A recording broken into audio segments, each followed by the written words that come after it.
welcome to Out of the Box Radio with me, your host, Christine Blasdale. Out of the Box Radio is a weekly podcast of audible ear candy dedicated to bringing a fresh perspective on this thing that we call life. And each and every week, we're going to be diving into the topics that matter most with lively conversations on issues such as health, wellness, and transformational healing, all with the goal of creating a better world and becoming a happier human being. I will be your tour guide for this epic adventure, and each and every week, we're going to be embarking on a journey with the ultimate goal being transformation to our highest potential. And now, let's get out of the box.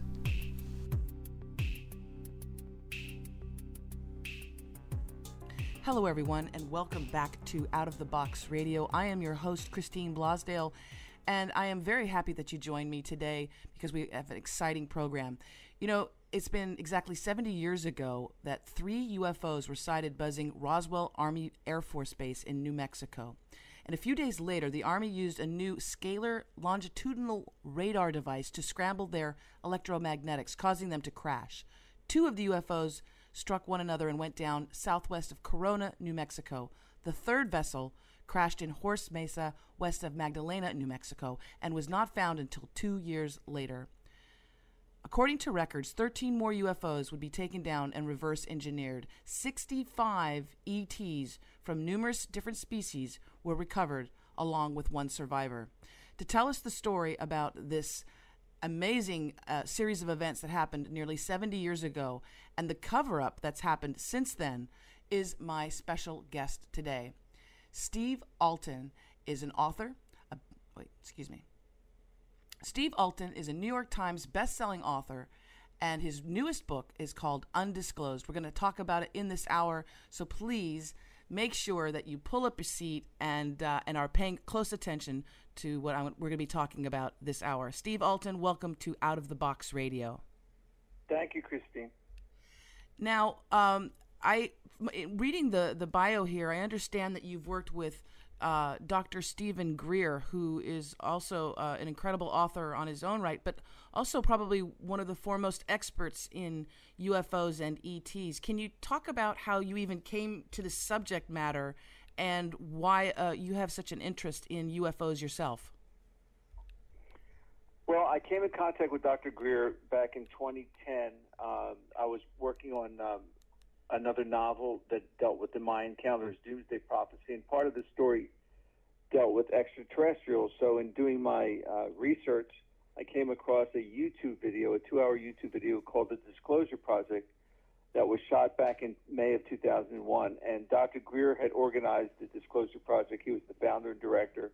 And essentially it was bringing forth, at this press conference, 20 experts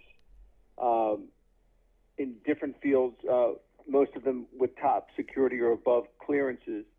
There was defense contractors, there were members of NASA, there was the FAA, there were intelligence representatives, and members of the military. And basically they all came forward to testify that not only were UFOs real and extraterrestrials were real, but they had contact with them. And I was astounded by the authenticity of his eyewitnesses, and I contacted Dr. Greer, and I asked him permission if I could use excerpts from his eyewitness testimonials in between chapters of my book to give it more of an authentic feel.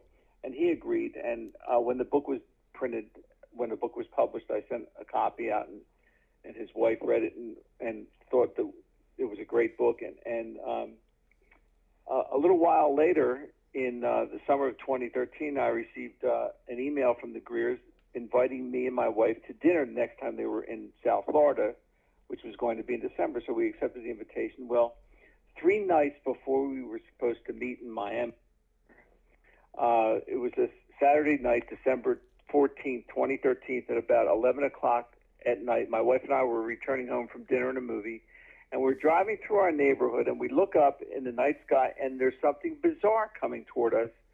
These pale amber lights like nothing we'd ever seen before. There were about 8 to 12 of them. They were flying in staggered pairs, approaching from the south, maybe 1,000 feet off the ground. They were moving really slowly, very quietly. And as they almost passed directly overhead, we could see the saucer shape of their vessels from the amber lights that were at the bottom of them. And as we got out of the car and stood there and watched these things, and they moved into the northern sky, and then they just disappeared into the ether. Not behind a cloud, they just went into a higher dimension. And of course, 3 nights later, we drove down to Miami and had dinner with the Greers, met them for the first time, and of course, the first thing out of our mouth is, "You're not going to believe what happened to us." Right. And Dr. Greer was, he sort of smiled, and he said, this happens a lot to people who meet him for the first time, because he has contact with these interstellar species through his CE5 events, CE5 training, CE5 being Close Encounter 5, where humans engage contact with extraterrestrials by remote viewing and having meditation circles and using thought energy to communicate with these higher species, these higher intellects. And so but to make a long story short, that meeting in December with the Greers started me on a path with Dr. Greer that culminated in 2 books being written and a documentary being done. The documentary called Unacknowledged, which Dr. Greer raised the funds for and produced, which came out at the end of April. Unacknowledged, which is his book, which I edited and helped him write, which deals with the latest testimonials with unbelievable evidence about UFOs and extraterrestrials and these high-tech energy systems called zero-point energy that we have, not we, but this group that is overseeing this stuff has black shelved to keep it away from humanity because it, directly conflicts with fossil fuel. And in my book, Undisclosed, which just came out a couple weeks ago, which is a fictional thriller, but has all this important information woven into the storyline, so it presents the information in digestible bites for the reader. And so that's what we're talking about today, Undisclosed. And, part of what is so amazing to me is, I know because personally I've had my own experiences with UFOs over the many, many years on this planet. And I've talked to friends. There's literally millions of people around the world who have witnessed these ships, I guess you would say, or vessels that are in the sky. And some people I also know of also people who have claimed to have been abducted as well. And yet it's still this whole topic of conversation is still relegated to, oh, that's a conspiracy theory. That's, tinfoil hat wearing people, crazy people. But in your research, you have found, and I know that you've also documented along with Dr. Greer, some pretty high-level folks who have come out and said, this is not science fiction, folks. This is real, and this is something that we've been dealing with for many years. Can you talk about just some of the people that you've come in contact or are aware of who are in high levels? I guess it's so funny because we won't pay any attention to the farmer, but we'll pay attention to the general.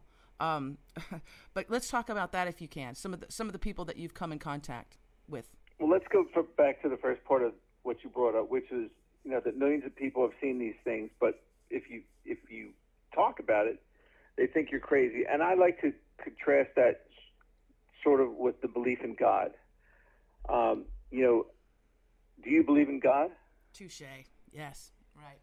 Now, most people do. Most people believe in a higher power. Maybe they're not religious, but maybe they're spiritual, and they believe in a creator. But the question is, why? Because there's no physical evidence of it. There's no,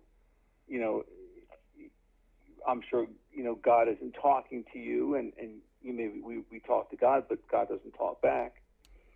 So why do we believe in God? And the answer, which is most commonly found, is that because that's the way we were taught. That's accepted in our society, that we do believe in a higher power, that we do worship a higher power, and that's acceptable.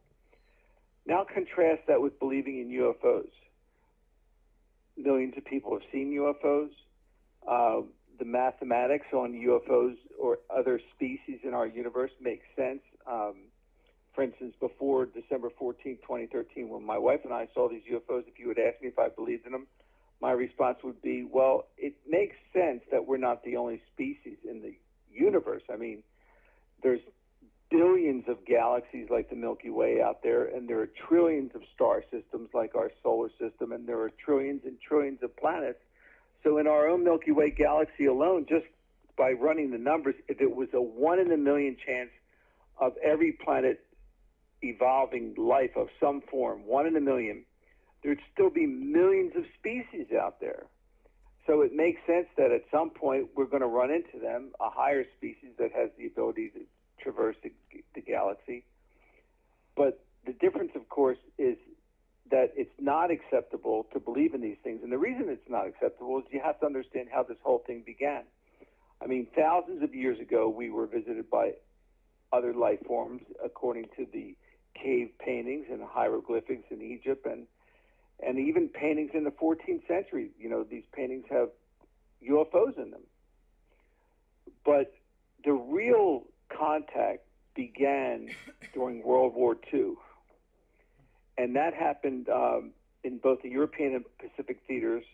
There were these strange orb-like objects of light that began appearing around the bombers on both sides during the combat. And American Air Force pilots and intelligence officers flying over Germany reported seeing these red or orange lights that seemed to drop in out of linear space-time. They circled the planes. They never appeared on any radar screen. Sometimes they flew in formation besides the military aircraft. Other times they raced across the sky at amazing speeds. And they were described, like I said, as energy drones.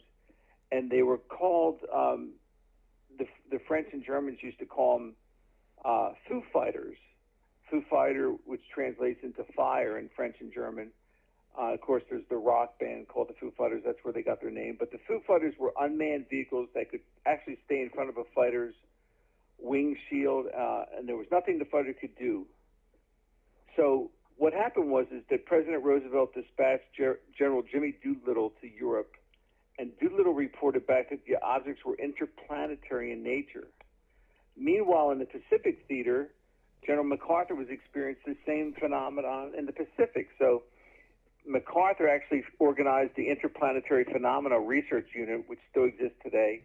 The Army, of course, denies that it exists or that it's an official organization, but it's not true. They do exist. And so the question is, why were these species sending these drones to observe our planet, to observe our species?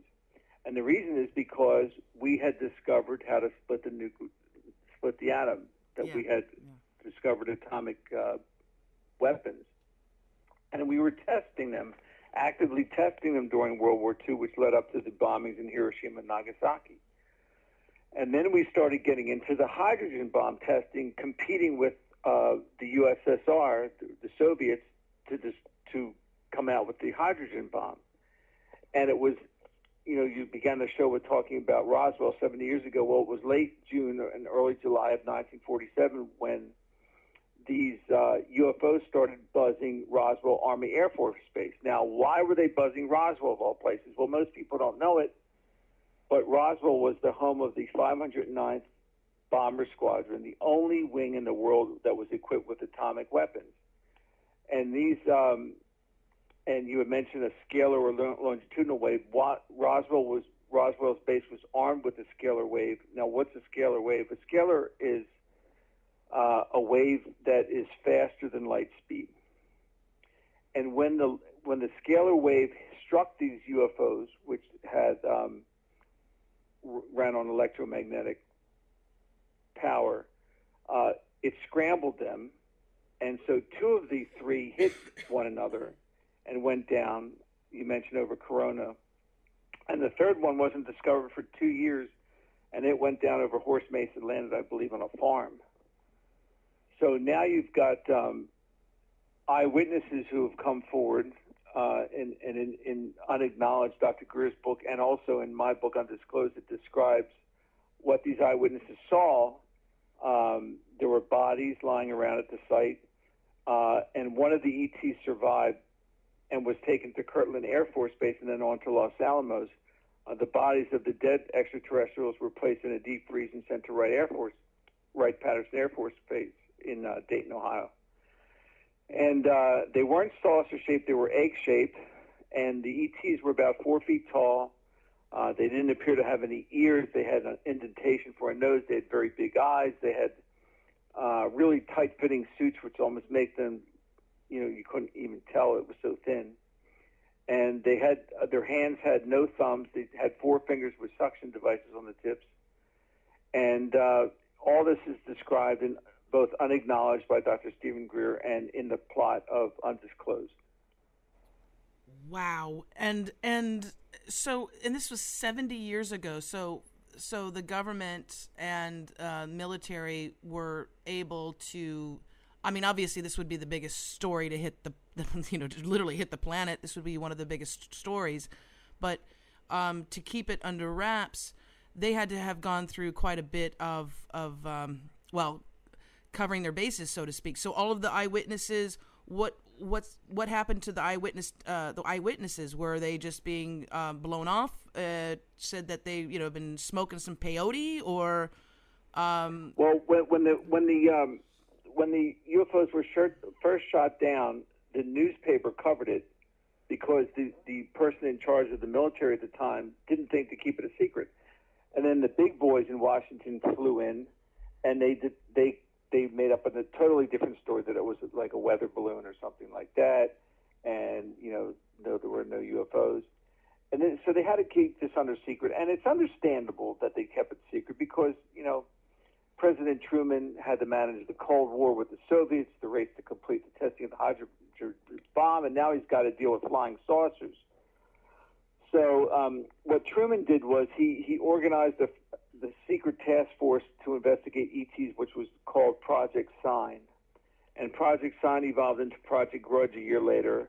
And then they created a low-level disinformation project called Project Blue Book, basically designed to fool the public about these things.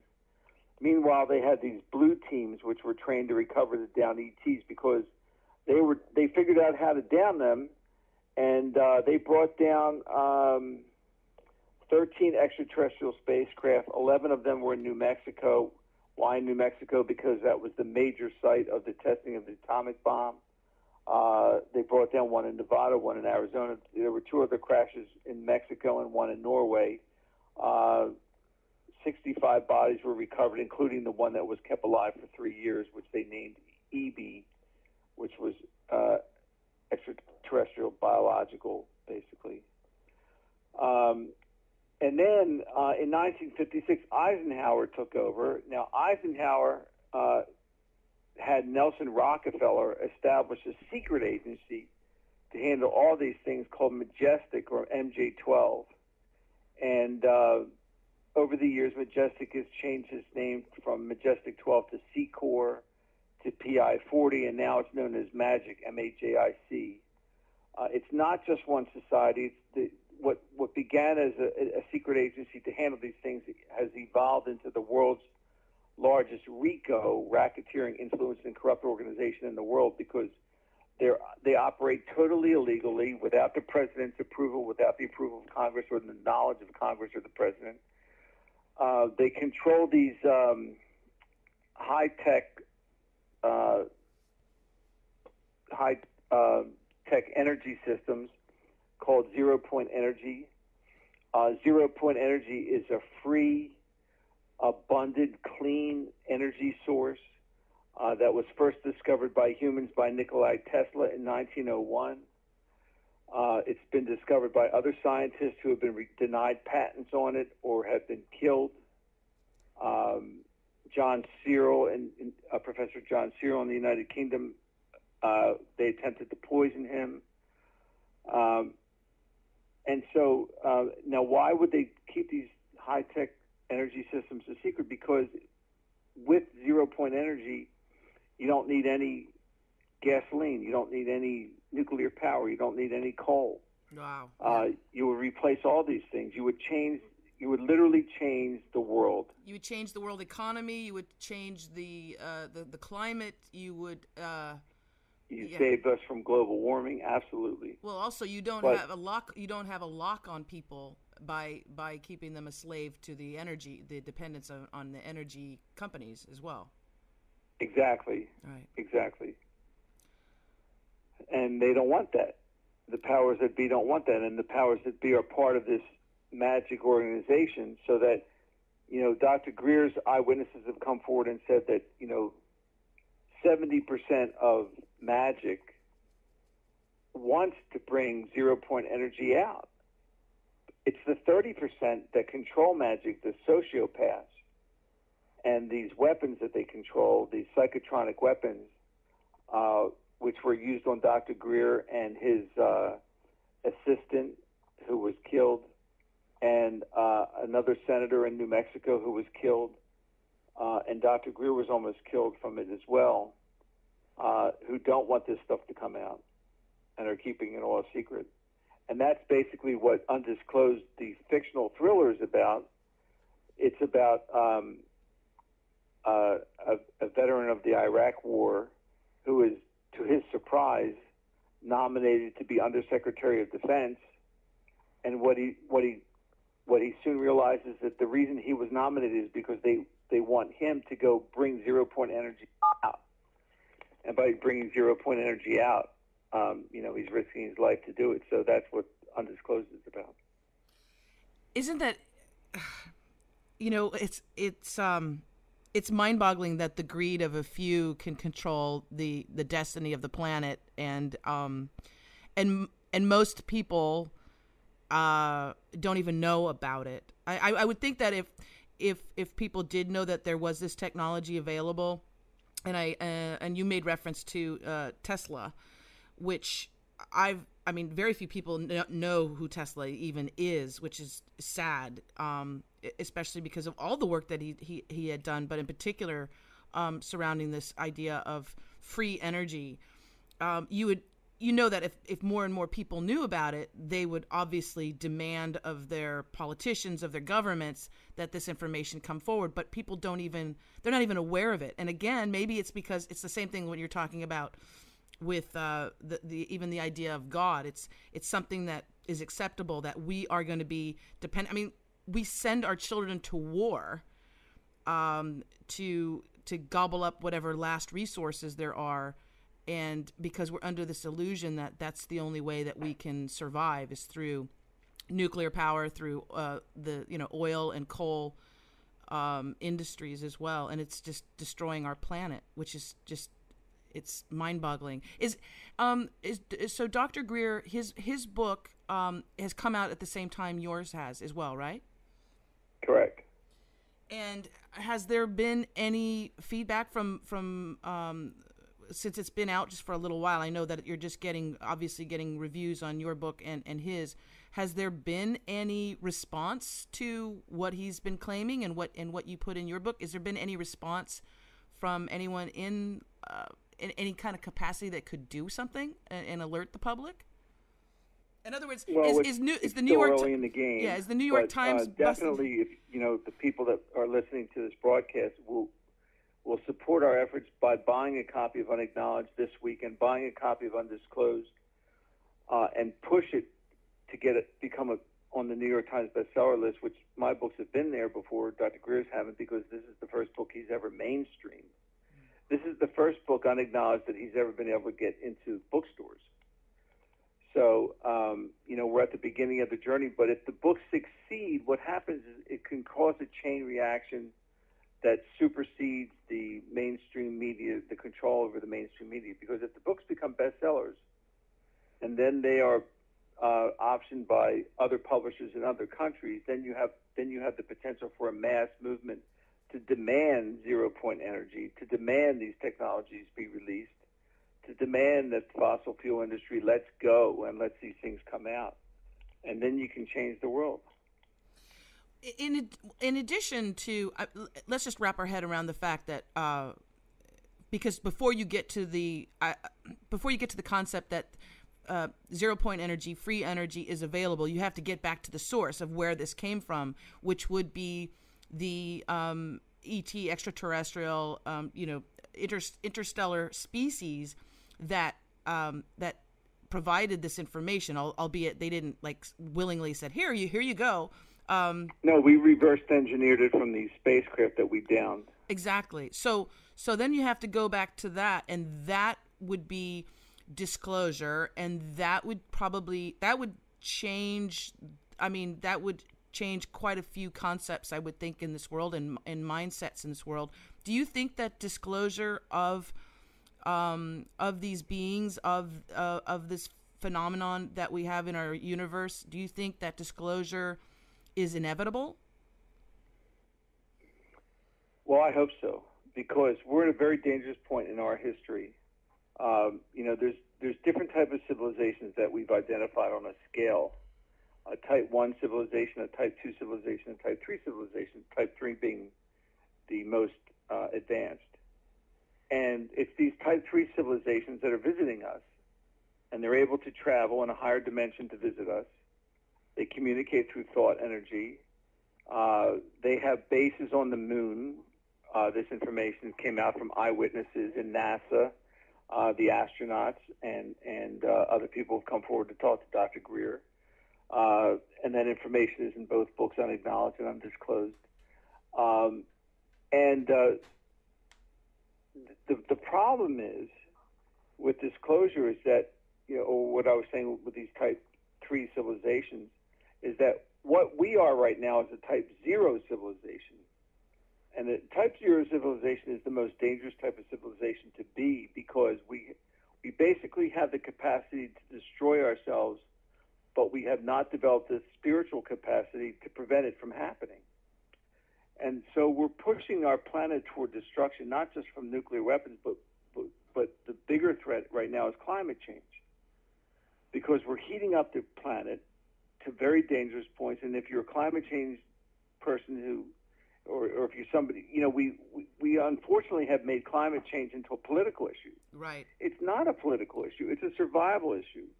We are heating up this planet. And what happens, the real danger is that by heating up the planet because of carbon dioxide overuse, the polar ice is melting. Now, why is that dangerous? Well, obviously because it will get to a point where Florida will be underwater, and New York and other coastal cities will be underwater. And but the real, even more imperative danger is that, what keeps this planet warm, and by warm I mean not in an ice age, is something called the North Atlantic Current. And the North Atlantic Current is sort of a conveyor belt of warm water that travels around the oceans and keeps North America and Northern Europe warm. The reason that conveyor belt of warm water moves is because it has saline. The saline solution, the salt water in the North Atlantic Current keeps it moving. Well, if you inundate that North Atlantic Current with fresh water from these melting poles, especially the northern poles and around Greenland, the North Atlantic Current will stop. And it has stopped in our history, not our history, but 10,000 years ago it stopped, and caused a mini ice age, which destroyed a lot of life on this planet. If it happens again, we won't survive it. So, you're talking about going from a planet that's heating up to a planet that is inundated with an ice age. Very quickly it will happen, and will destroy most of the life on this planet. Well, and that's what we're messing around with right now. And not to mention the fact that we have, I don't even know what the number is now, but the amount of nuclear warhead missiles scattered across the globe probably also present a clear and present danger to humanity. With Fukushima, that was not a bomb, but the damage and for hundreds of thousands of years, that the ocean will be forever changed, and that's just from one nuclear plant meltdown. So I can understand why, if there was, and especially if what happens on this planet affects other planets or affects other civilizations that we're not aware of, I can understand why a higher intelligence would come and at least monitor what we were doing. It's almost like children playing. Sometimes I think that humanity currently are like little toddlers walking around with forks and sticking, about to stick it into an electrical socket. And well, we're more like precocious teenagers who figured out how to use gasoline and matches at the same time. Right. Oh my God. And then to top it off, then we have greedy, little secret societies that are trying to manipulate and monetize it and capitalize off of it. It's just it's so amazing where we find ourselves right now. You had mentioned too that now, did Dr. Greer, when he met with you, did he tell you about his own experiences with those particular groups, I guess, that were trying to keep this all a secret, with the members of Magic? I can't believe they took that acronym. But his own, because I would think that it would be quite unnerving, and it's dangerous, obviously, to speak truth on something that has been kept a secret so long. But did he tell you of any of his experiences with people who were trying to stop his work? He told me everything.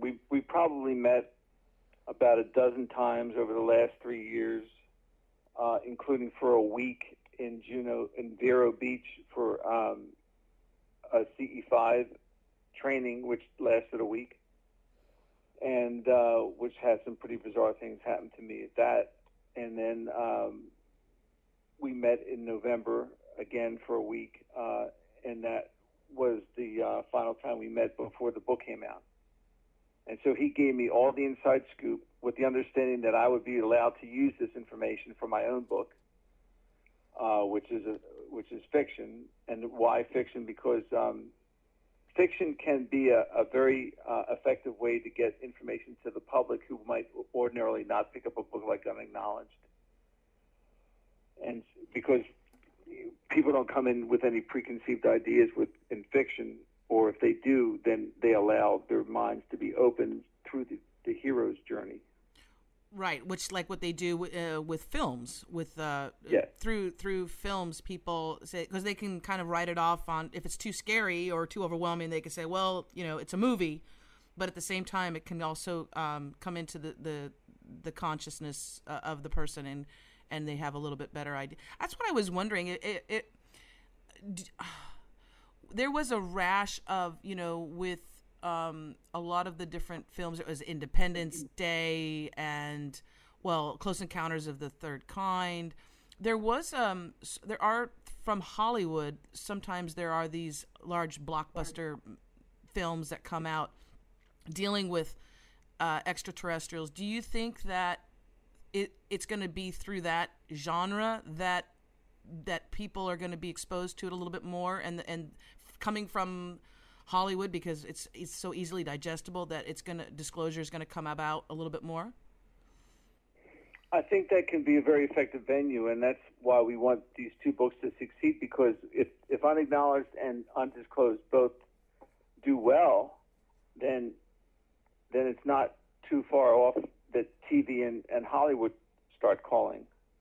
We actually have a showrunner who's representing both Undisclosed and Unacknowledged right now, and making a pitch to TV stations or TV networks to bring it into a series. Because if that happens and Dr. Greer is on TV every week, that's going to huge. Lead to disclosure as well. Yeah, that would be huge. I personally would tune in. I don't even watch television. I don't watch television. Number one, because I work so heavily with sound. I've been a producer for 15 years, and I deal so much with audio, which is already very audio. Podcasting and radio is such an intimate communication, not device, but it's a way of communicating. It's so intimate because you don't see somebody, so you don't judge them based on, oh, why did they wear that shirt? Oh, he looks like he's about, this. She's a little heavy, or whatever. So it's just going right from, into your ears and into your brain and your heart, whatever the intention of the person who's speaking, you feel it. So I don't watch a lot of television also because of the, sometimes I feel manipulated. Other times I don't like to watch violence because it affects me. I'm a very sensitive human being. But something like this, I would definitely tune into and tell others to tune into as well, because this is not just our future and a possible way of saving our planet and generations to come after us, but this is also part of our past, right? I mean, correct. If you really take it to, who's to say that we did not originate from these beings, or that we have a very close connection to them? Why else would they be here? If not, if we were just kind of like the, Alabama of the galaxy.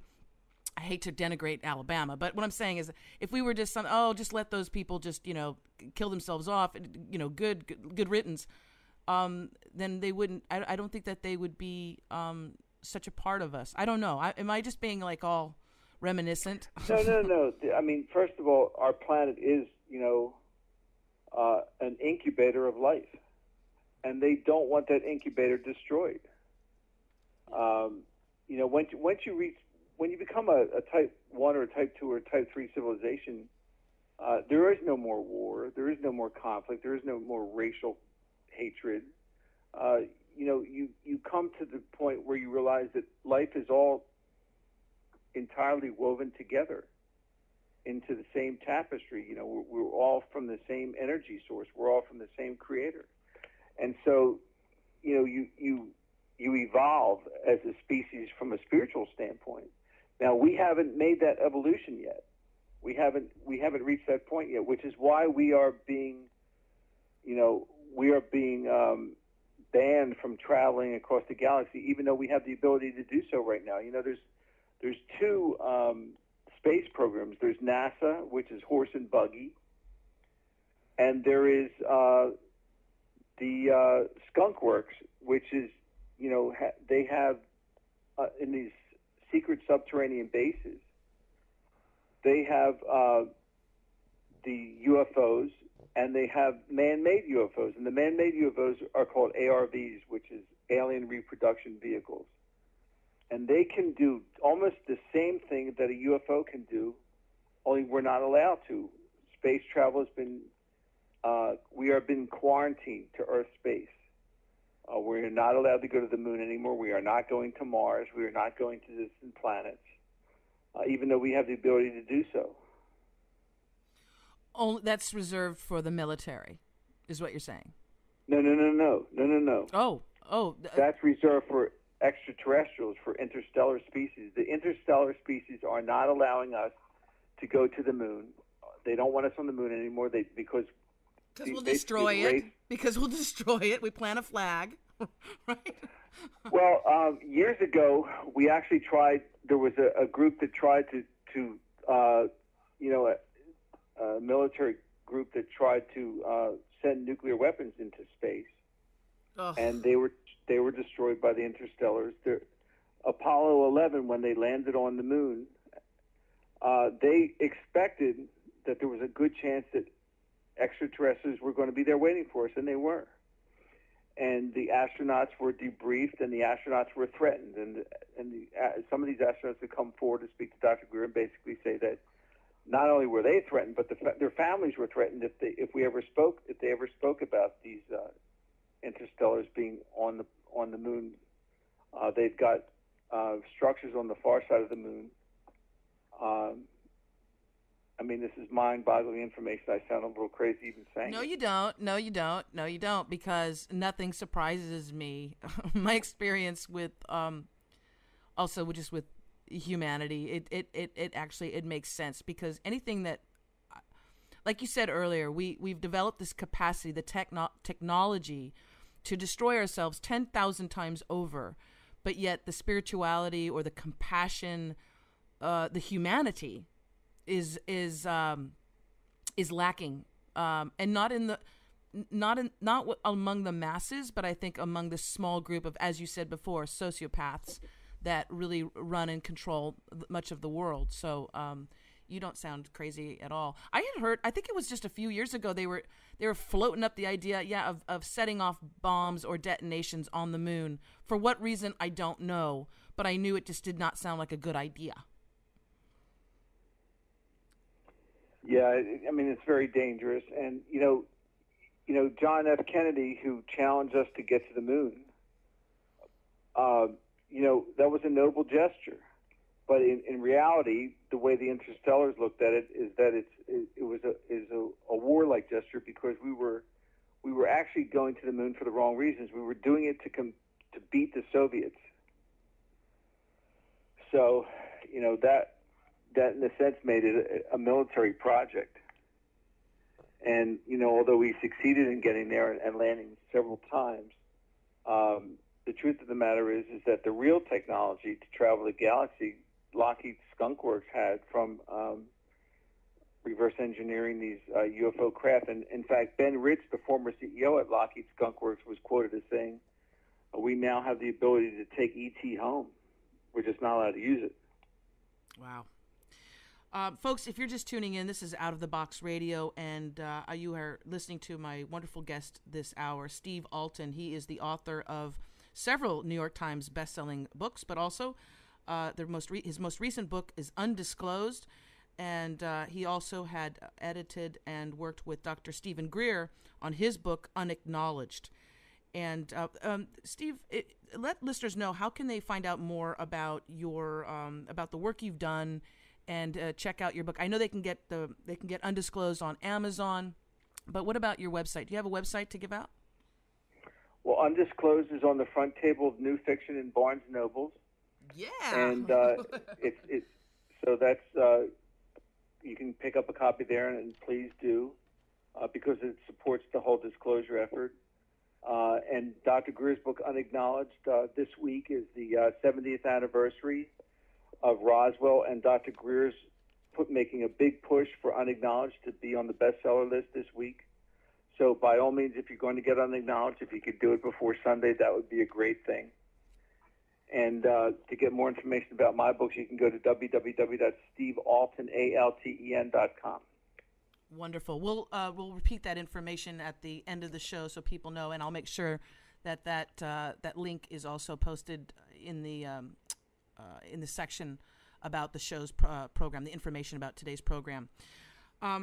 So, Steve, I know you're not a psychic or someone who can look into a crystal ball, but what do you feel is the do you have a bit of hope about all of this, not only with disclosure coming out, but things happening at a rapid pace to turn us around? Are you positive about that? Do you feel positive about that, where you stand? Because I know you know a lot more. We could never cover all that you know about this subject in a 1-hour program, but I'm just wondering if you feel hopeful about our future, knowing what you know.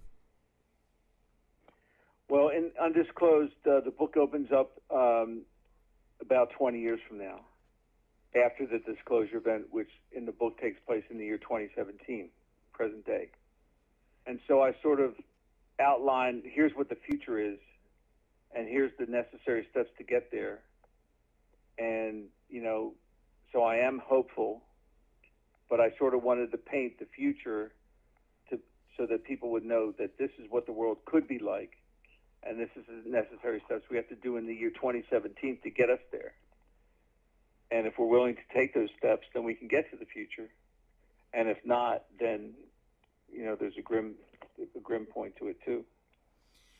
I'm curious, since it was 2013 when you witnessed the ships overhead from you with you and your wife.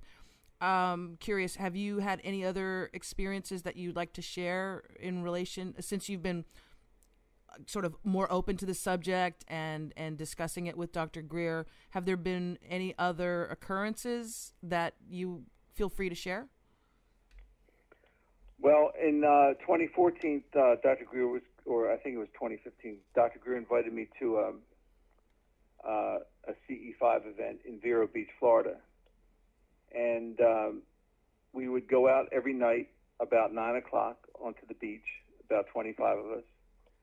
And Dr. Greer had trained us to use meditation techniques and remote view, which basically is thought energy aimed into the cosmos toward any passing UFO.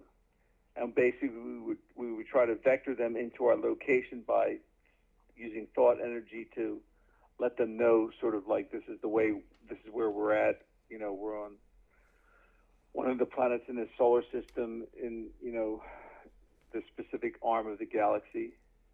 And we had a few interesting experiences. But what happened to me was that you know, there were 25 people that were invited to this event, and most of them slept in nearby hotels. I was one of the half dozen that were invited into the beach house with the Greer family. And one night after we had done our CE5 event, it was about 4 a.m, and I was laying in bed, and there was the owners of the house had taken down all their window treatments, so Dr. Greer had brought along these aluminum sheets that we sort of duct taped over the windows so that the sun wouldn't come out in the morning and wake us up, because we were, you know, it was mostly night events.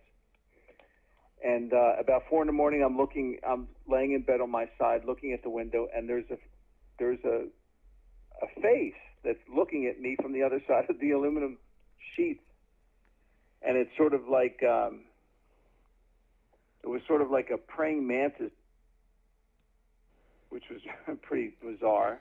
And he was looking at me, and I was looking at him. Whoa! And very peaceful, you know. And sort of wished me well, and I sort of wished him well, and then rolled over and went to sleep. Wow. And that and that didn't frighten you. You felt peace with that. Well, I mean, normally it would have frightened me, but you know, Dr. Greer had made very clear that these interstellar species, and there's dozens of them that are visiting our planet, are very friendly. And when I told him about it in the group the next day, he said that, yes, this is an insect species that has evolved from insects as opposed to, you know, humans, which have evolved from primates. Primates being very violent, by the way, from an evolutionary standpoint, as opposed to insects, which are very cooperative. And that this particular species, you know, was very friendly to humans, so that it, you know, it was an interesting experience that I had in the house. And it just wanted to make itself known to you in any way. I mean, you know, at the time I didn't think of it, but I think of it now that maybe, you know, it was sort of the same thing with the contact that my wife and I had experienced, or the ships passing over before we met Dr. Greer. You know, maybe it was sort of to energize my efforts to get disclosure in my own way through the writing of my book. Oh yeah, yeah. You're right. It could very well be.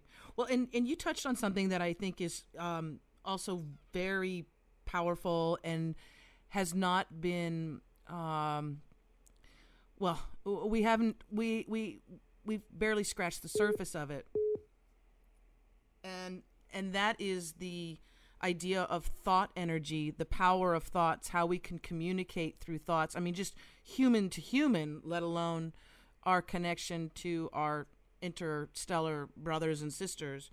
But,